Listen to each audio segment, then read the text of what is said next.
Hey guys, it's Kay here with another J&Kay podcast. Today I'm going to be talking about using distractions to cover inner pain.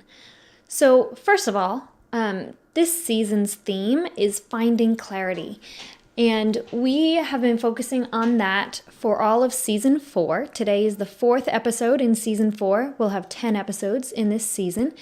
And I have kind of had a lot of soul searching during season 4 and before season 4 began.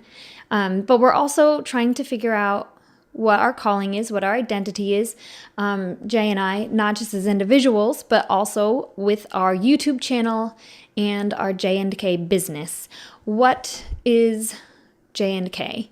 Who are we? Let's have some clarity on who we are, our identity, but also on next steps for accomplishing that. So in our theme of finding clarity, it hasn't always been a clear theme. We've needed clarity on this month's theme. This week's theme.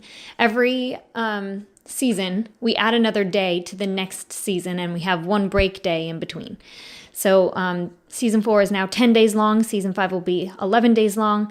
And it's almost halfway through season 4 where we've really understood and gained clarity on what the season is about. But today I want to talk about the opposite of finding clarity. So the anti-clarity. For me, when I was having my breakdown day, I was trying, and you can see some past podcasts and videos that reference that. I really was struggling. I was struggling with remembering who I am and what my calling is, what I specifically and individually can give to the world. And as I remembered that and figured it out, I realized a lot didn't have to change externally. It was just my interior motivations and thought processes that needed to be realigned. But before they were realigned, I found myself constantly going to distraction after distraction to stop myself from thinking deeply and finding answers. I'm not sure why we do this to ourselves. It seems to me that it might be more common among especially moms because we are so used to serving our family, serving others, taking care of everything, keeping everything together, and we often put ourselves last. And it shouldn't be that way because, as we've talked about before, you need to put on your own oxygen mask first and make sure you're getting self-care in order to give your best to your family, to your community, and to the world. So I really need to remind myself of that often and remember just a different way of thinking, a different thought process, different subconscious thoughts and feelings about I need to take care of myself, and that's the best gift I can give to my family. I need to think deeply about my calling, why I'm doing these things, what the purpose of my life is. And then sometimes we're afraid that when we do that, we won't be able to give to our family. But that couldn't be further from the truth, right? Our family is one of the deepest and most intimate aspects of who we are and our calling, what we are called to do, who we are called to help, what we are called to be. So as we take that journey of self-discovery, we're going to loop right back around to find that our family is something that we need to prioritize. But if we don't take that journey of self-discovery, we're going to just feel this nagging feeling in the back of our mind. Something's wrong. I don't understand. I'm not sure who I am anymore. And like I said with my story, you may end up in the same place, but your motivation and your thought processes will be different. And it will give you different emotions. You'll have more joy and more freedom and more peace. And that will give you so much more abundance to give to your family and your loved ones.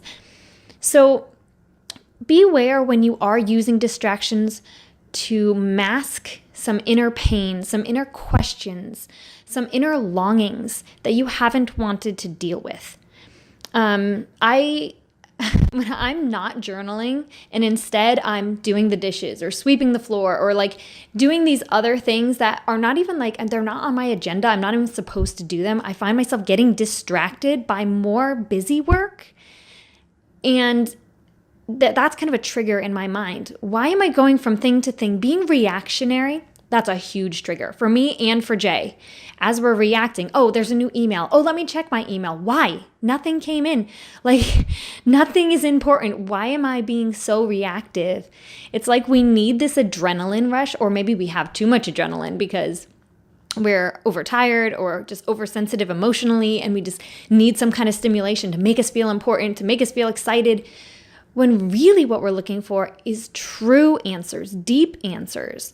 Sometimes we just fill our mind with these superficial things that don't really matter, and it kind of masks the interior conflict that's going on. But the real solution to that conflict is to face it head on, journal it out, figure out, what am I thinking? What am I feeling? Am I afraid that I don't have a life calling? Am I afraid that I don't have a purpose or that I'm not living it?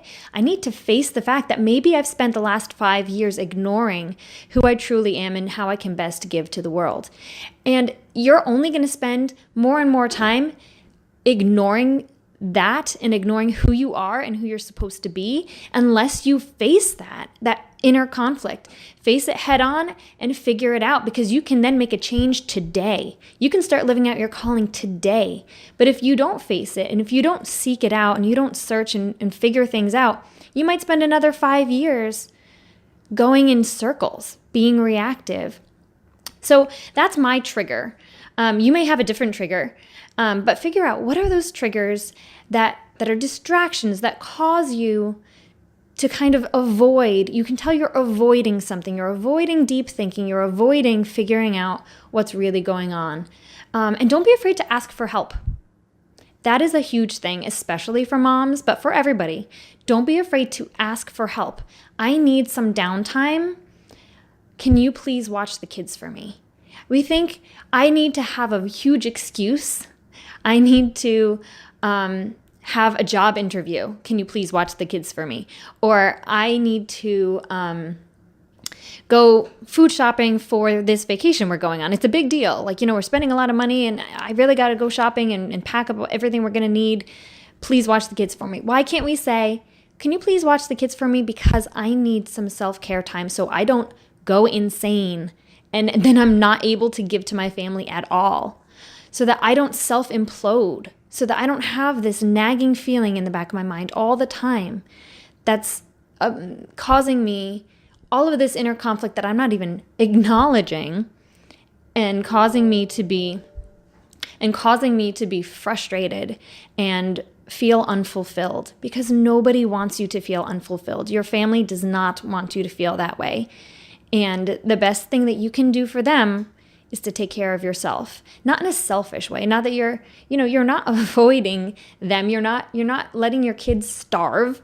You're just taking a little time for yourself, and you need to put on your own oxygen mask in order to be strong enough to give out of your abundance and to help those around you put on their oxygen masks as well.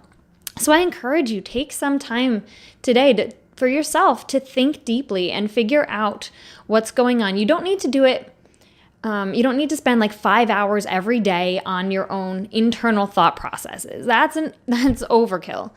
But take some time to figure things out. Do you have any inner conflict going on that you haven't acknowledged, that you need to work out? Make sure that, the dishes can wait. You have to do dishes every day. If they pile up a little bit, not a big deal. You'll get that figured out. But the inner conflict is a big deal. You need to figure that out, and the rest will come. It's like a Mary and Martha thing. There's a story about a woman named Mary and a woman named Martha. They're sisters, and Martha was just busy, being reactive, needing to be the perfect hostess and all this stuff. And Mary was sitting and listening to Jesus. And he said, Mary is paying attention to the things that matter, and those things will not be taken away from her. The dishes, they're going to get dirty again, but the things that matter will not be taken away from you. They make you who you are. So I encourage you to take some Mary time today. Take some internal reflection time. Deal with that inner conflict. Face your fears head on. Don't be afraid to run into your fears and figure out what they are. Sort them out so that they don't have power over you anymore. And once you figure them out, step out in boldness, knowing who you are and what you have to give to the world. All right. Thanks, guys. Love you. Bye.